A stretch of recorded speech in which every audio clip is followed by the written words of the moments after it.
Hello friends, आप सभी का स्वागत है आपके YouTube channel typing student Morena में।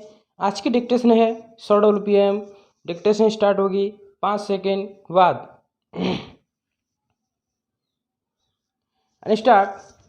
आइए आज हम अपने विचारों को उस दिन तक ले जाएं जब हमने गणराज्य की घोषणा की थी।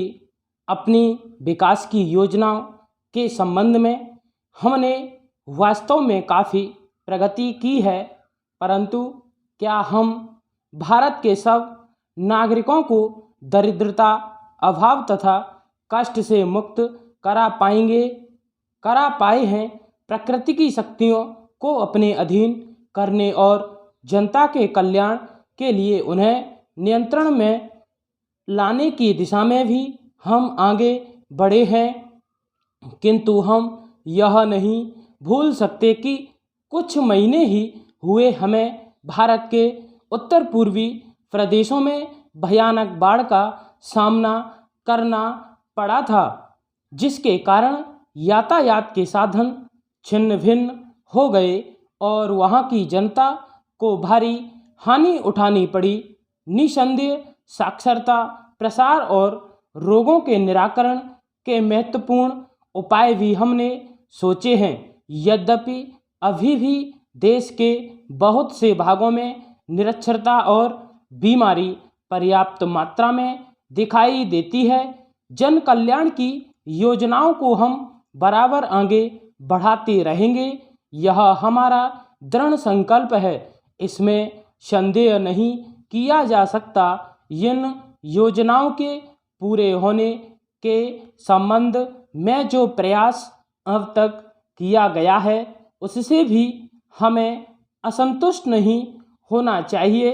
फिर भी जो कुछ अब तक किया जा सका है, यदि वह बहुत चमत्कारी नहीं दिखता, तो उसका कारण यह है कि अभी निर्माण कार्य जारी है और समाप्त नहीं हुआ है। राष्ट्र के निर्माण में समय की आवश्यकता होती है। आज हमारा गणराज्य दिवस है और भारत जैसे प्राचीन राष्ट्र के इतिहास में 5-7 वर्ष की अवधि एक स्वल्प काल है।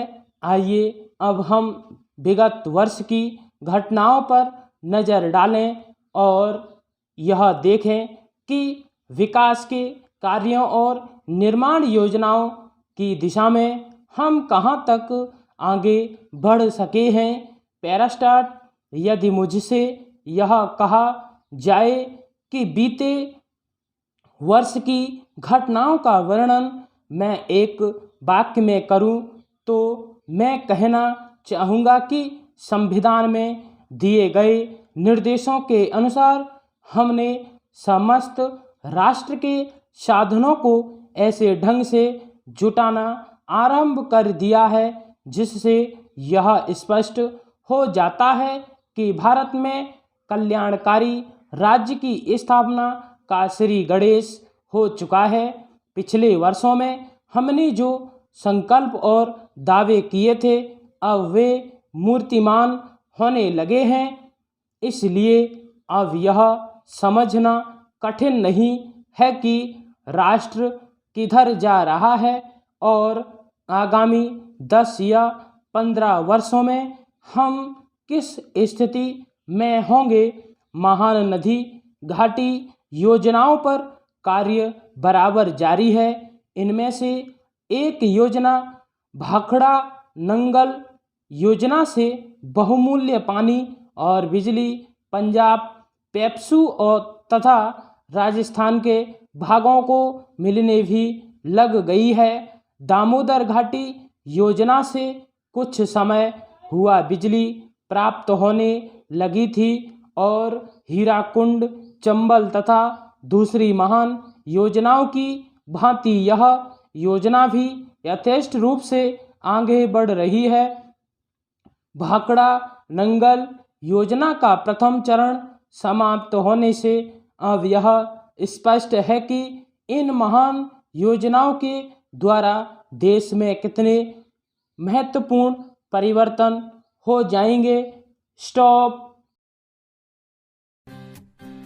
ताज़ा तरीन अपलोड्स की नोटिफिकेशन हासिल करने के लिए हमारे चैनल को सब्सक्राइब करें और साथ में दिए गए घंटी के निशान को दबाना ना भूलें।